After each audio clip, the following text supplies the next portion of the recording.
অনেক কাল আগের কথা, নীল পাহাড়ের পাদদেশে ছায়াপুর নামে একটি সুন্দর গ্রাম ছিল। গ্রামের মানুষ ছিল সহজ সরল ও পরিশ্রমী। এই গ্রামে বাস করত এক কিশোর, নাম তার জাইন। জাইন দেখতে ছিল রোগা পাতলা, শরীরের জোর তার ভাইদের মতো ছিল না, কিন্তু তার বুদ্ধি ছিল ধারালো তরোয়াল আর হৃদয় ছিল বিশাল আকাশের মতো। গ্রামটি সুখেই ছিল, কিন্তু হঠাৎ একদিন প্রকৃতির অভিশাপ নেমে এলো। ঝর্ণার পানি, যা গ্রামের প্রাণ ছিল, তা হঠাৎ বন্ধ হয়ে গেল। মাঠ ফেটে চৌচির হলো, ফসল শুকিয়ে গেল, পশু পাখি পানির অভাবে কাতরাতে লাগল। গ্রামের মোড়ল মির্জা সাহেব সবাইকে নিয়ে পাহাড়ের চূড়ায় ঝর্ণার উৎস দেখতে গেলেন। সেখানে গিয়ে সবাই হতাশ হয়ে পড়ল। পাহাড় ধসে এক বিশাল পাথর ঝর্ণার মুখ পুরোপুরি বন্ধ করে দিয়েছে। গ্রামের শক্তিশালী যুবকেরা অনেক চেষ্টা করেও সেই পাথর এক চুল নড়াতে পারল না। গ্রামের মানুষের হাহাকার দেখে জাইনের বড় তিন ভাই কবির, রফিক ও ইমরান সিদ্ধান্ত নিল তারা মরুভূমির ওপারে দূর উপত্যকায় শিকারে যাবে। জাইন তাদের সাথে যাওয়ার জেদ ধরল। সে তার আদরের ছোট্ট গাধা মতির পিঠে চড়ে ভাইদের পিছু নিল। মতি ছিল জাইনের মতোই দুর্বল, কিন্তু ভীষণ বিশ্বস্ত। তপ্ত রোদে মরুভূমি পার হয়ে যখন তারা ক্লান্ত, তখন এক বিশাল গাছের ছায়ায় বিশ্রাম নিতে বসল। কিন্তু বিপদ সেখানে ওত পেতেছিল।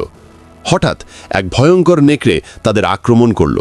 ভাইরা প্রাণের ভয়ে দ্রুত গাছে উঠে পড়ল, কিন্তু নিচে আটকা পড়ল জাইনের গাধা মতি। নেকড়েটি মতির দিকে এগোতেই জাইন নিজেকে সামলাতে পারল না। সে গাছ থেকে লাফিয়ে পড়ল নেকড়ের পিঠে।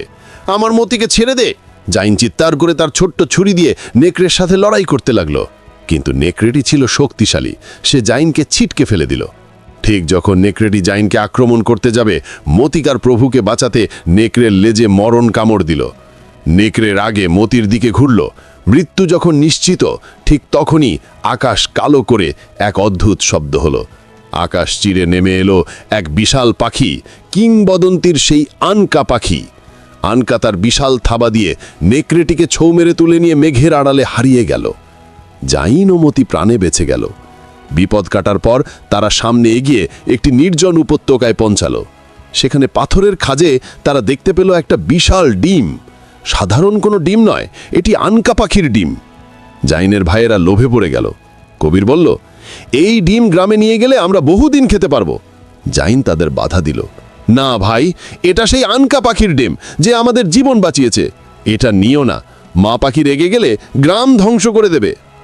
কিন্তু ভাইয়েরা জাইনের কথা শুনল না। তারা জাইনকে ধাক্কা দিয়ে সরিয়ে ডিমটি গাড়িতে তুলে গ্রামে নিয়ে এলো। গ্রামে উৎসব শুরু হলো, কিন্তু জাইনের মন কুগাইছিল। তার আশঙ্কাই সত্যি হলো। কিছুক্ষণ পরই আকাশ অন্ধকার করে আনকা গ্রামে হানা দিল। তার সন্তানের শোকে সে গ্রামের ঘরবাড়িতে তাণ্ডব চালাতে লাগল। গ্রামের সেরা তীরন্দাজ শেখর আনকাটে লক্ষ্য করে তীর মারল। তীরটি আনকার ডানায় বিঁধল। যন্ত্রণায় চিৎকার করে পাখিটি পিছু হটল, কিন্তু তার চোখে ছিল ফিরে আসার প্রতিজ্ঞা। জাইন গ্রামবাসীর সামনে দাঁড়িয়ে বলল, আমরা অন্যায় করেছি। যে পাখি আমার জীবন বাঁচিয়েছে, আমরা তার সন্তান চুরি করেছি। আমাদের এই ডিম ফেরত দিতেই হবে, নইলে খরার আগে আমরা এই পাখির ক্রোধে ধ্বংস হয়ে যাব। ভয়ে কেউ ডিম নিয়ে যেতে রাজি হলো না। শেষমেশ জাইন একাই মতিকে নিয়ে ডিম ফেরত দিতে রওনা হলো। পাহাড়ে ওঠার পথে এবার তার সামনে এলো এক বিশাল বিষধর সাপ। সাপটি ডিমের লোভে জাইনকে আক্রমণ করতে চাইল। জাইন তার ছোট্ট ছুরি উঁচিয়ে সাপের মুখোমুখি হলো। ঠিক সেই মুহূর্তে আনকা পাখি সেখানে উপস্থিত হলো। সে দেখল এই ছোট্ট ছেলেটি নিজের জীবন বাজি রেখে তার ডিম রক্ষা করছে। আনকা সাপটিকে মেরে ফেলল। আনকা তার ডিম ফিরে পেল, কিন্তু জাইন দেখল আনকার ডানায় সেই তীরটি এখনও বিঁধা আছে এবং রক্ত পড়ছে। জাইন ভয়ে ভয়ে আনকার কাছে গেল এবং খুব সাবধানে তীরটি তুলে আনল। আনকা ব্যথায় কোকিয়ে উঠলেও বুঝতে পারল জাইন তার বন্ধু। কৃতজ্ঞতায় আনকা জাইনের সামনে মাথা নিচু করল। তখন জাইনের মাথায় একটা বুদ্ধি এলো। সে আনকাকে ইশারায় বোঝালো তার সাথে যেতে। জাইন আনকার পিঠে চড়ে বসল। গ্রামবাসী দেখল এক অবিশ্বাস্য দৃশ্য। তাদের গ্রামের ছোট ছেলেটি বিশাল পাখির পিঠে চড়ে ফিরছে। জাইন আনকাকে নিয়ে সোজা সেই ঝর্ণার উৎস মুখে গেল। জাইন ও গ্রামের যুবকেরা মিলে বিশাল পাথরটিতে দড়ি বাঁধল। জাইন আনকাকে ইঙ্গিত করতেই বিশাল পাখিটি ডানা ঝাপটে দড়ি ধরে টান দিল।